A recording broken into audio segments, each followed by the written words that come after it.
Hi everyone, it's Dr. Uman and I here to answer more of your coronavirus questions. So today in Quebec we have about 3,430 cases. About half of these cases seem to be in Montreal. We're noticing about a 20% rise in cases from yesterday. So I think it's safe to say that we haven't really seen the top of this curve yet. So Dr. Uman, should we get right into it? Yes, thanks, Dr. DiLiello. So the first one I have is, how do authorities effectively enforce the 14-day self-quarantine to travelers? How is it possible for authorities to monitor this? So I don't know the exact legal definitions and legal implications, but I could tell you what we've heard so far. So the police are actively stopping people on the roads and asking them what they're doing and if they need to be on the road. And certainly they're ticketing those who should be in self-quarantine or don't have a good reason to be there. And as far as we know, those tickets are ranging anywhere from $1,000 to $6,000. As well, we've heard of random spot checks now at people's houses. So for travelers particularly that are coming and should be in the 14-day self-quarantine period, or those who have actually tested positive, there's some random spot checks happening. And of course, the more serious the violation, the more the implications with respect to that. Now, I haven't heard yet in Canada, but some countries are going as far as jail time. Yeah, it's true. So I've heard that in Italy, actually, some family members, if they step out of the house, they don't have a good reason as to where they're going. It's a heavy fine, and in some cases, if they catch you again, it's jail time. Wow. It's really something. So one of the questions that I got, my question is about reusing vinyl disposable gloves. So it seems wasteful in this time of dire shortages to wear them once and throw them out. Can they be reused by cleaning them with hand sanitizer or soap and water? So this is a really good question. In fact, there's some studies that are specifically looking at this. So they're looking at reusing vinyl or latex gloves after soap and water or after disinfectant use. So most studies show that there isn't any signs of bacterial regrowth after they've been properly disinfected with either hand soap or sort of like a Purell. This is even after 30 times of washing them. The main thing that worries me is more when we're taking off the gloves and putting them back on. That's the highest chance of contaminating the gloves. And realistically speaking, unless you're gonna be like very, very thorough with washing them, making sure you don't step outside of the house and keep the gloves when you come back in, I really wouldn't do it. You know, if you're in very dire situations, these are the only gloves, then you know, really I guess it's okay, and it seems to be safe. But for me, there's a little bit too much of a risk for contaminating them, and then who knows kind of what else you touch. So I would really kind of reserve that if you're really in dire straits, or else just change gloves and put on a new pair. That's true, Dr. DiLiello? It's hard to give fixed rules on these kind of things. Now, since there's no shortage of latex gloves, like for N95 masks, my sense would be the same. My sense would be, listen, if you can change the gloves, if you don't have access, well, you could certainly wash them, as Dr. DiLiello described. I have another question which is still popular. We touched on in the past. It says, in videos, I've talked about a perimeter around the house. Does this mean we cannot go outside for walks? So what we're referring here to is a secure clear zone. So the secure part is the physical barrier. So I would consider that the front door of your house. And you want to essentially guard that with your life.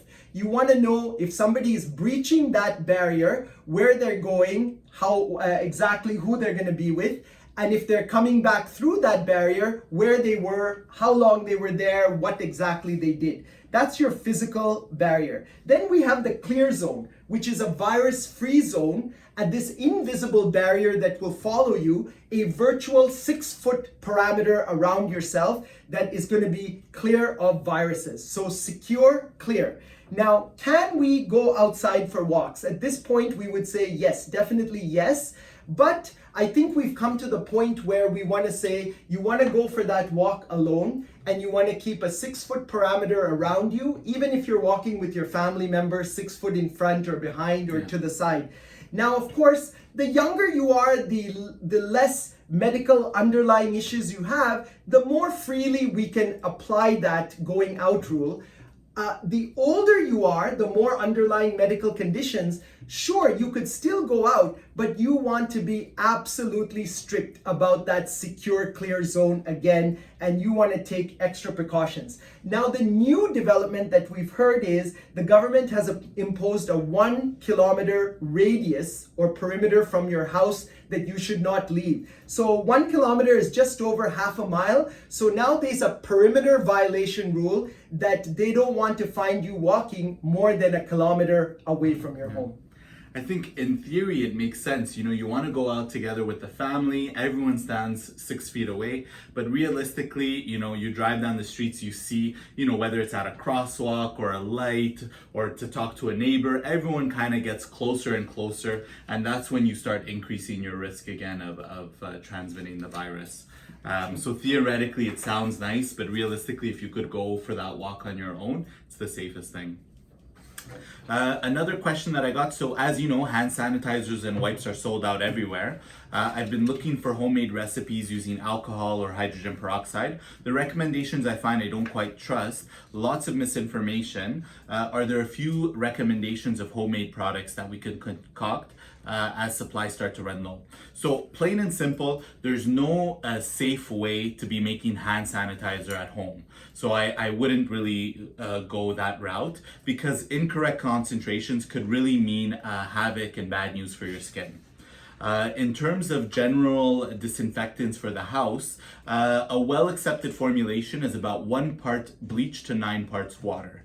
That being said, it's very important not to combine bleach with other things. So specifically bleach and vinegar, that makes chlorine gas.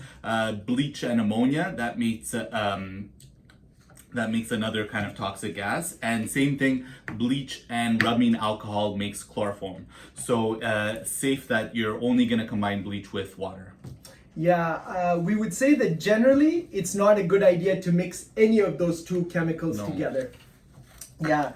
Okay, my next question is, should everyone get tested or only those with suspected symptoms? Does scientific modeling have more importance and accuracy if all are tested? I think that's a really great question. Yeah, I would say in a perfect world, yes, everyone would get tested and we would know exactly all details about the virus.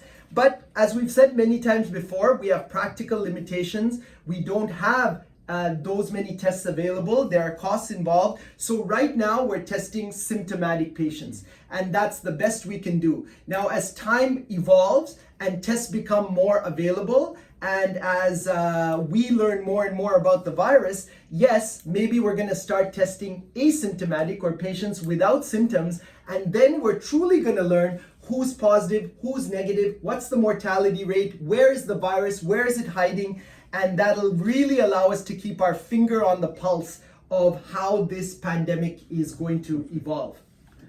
The last question that we have for today, so should I still consider getting the Prevnar 13 or Pneumovax 23 vaccine during this crisis? If the virus could lead to a pneumonia, is it good to be vaccinated as protection in this case? So this is an excellent question, and we had similar questions asking about the flu shot and the influenza. So if we're talking about direct protection, the answer is no. So the Prevnar 13 and Pneumovax 23, these are excellent vaccinations, but what they do is they protect you against one specific type of a bacterial pneumonia, a pneumococcal pneumonia. It doesn't protect you against other types of bacterial pneumonias, and it doesn't protect you against a viral pneumonia, as likely would be the case with the coronavirus. If we look indirectly, so if you happen to be unlucky and suffer, end up having a pneumonia now, completely unrelated to the coronavirus, well, that would likely end you up in the hospital. And now, so your immune system is being affected by the bacteria, and you're in a place where there's technically a higher chance of you getting the coronavirus. In that case, your risk would be a lot higher. So it's a little bit more sort of indirect.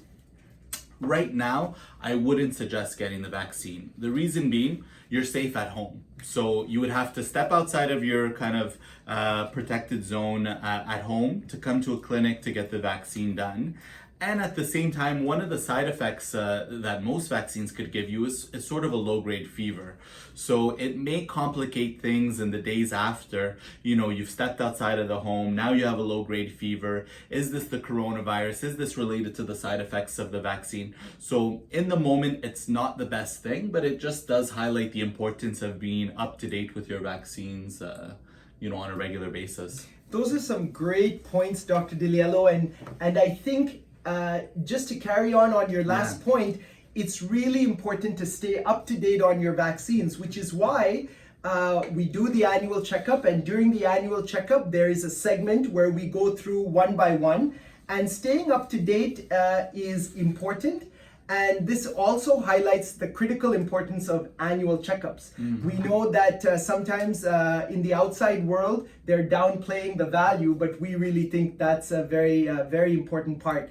And, we would encourage everyone, whoever's listening, ask your family doctors to bring your vaccines up to date at the appropriate time, maybe not right now in the middle of a pandemic. Now, I thought I might add also, Dr. DiLiello, if you look at our vaccine list, it's easy to forget. We talked about polio in an earlier segment, right? Polio killed millions upon millions and maybe 1 billion people worldwide, and now we've forgotten about it. So it's easy to forget. But each one of those vaccines is preventing a pandemic. So we should not underestimate the power of what is happening and medical science and what's gone down. Absolutely. So I think that we can just leave it at that. So I would say that that's the end of our segment here. Thank you all for all your questions. Our email inbox is literally on fire.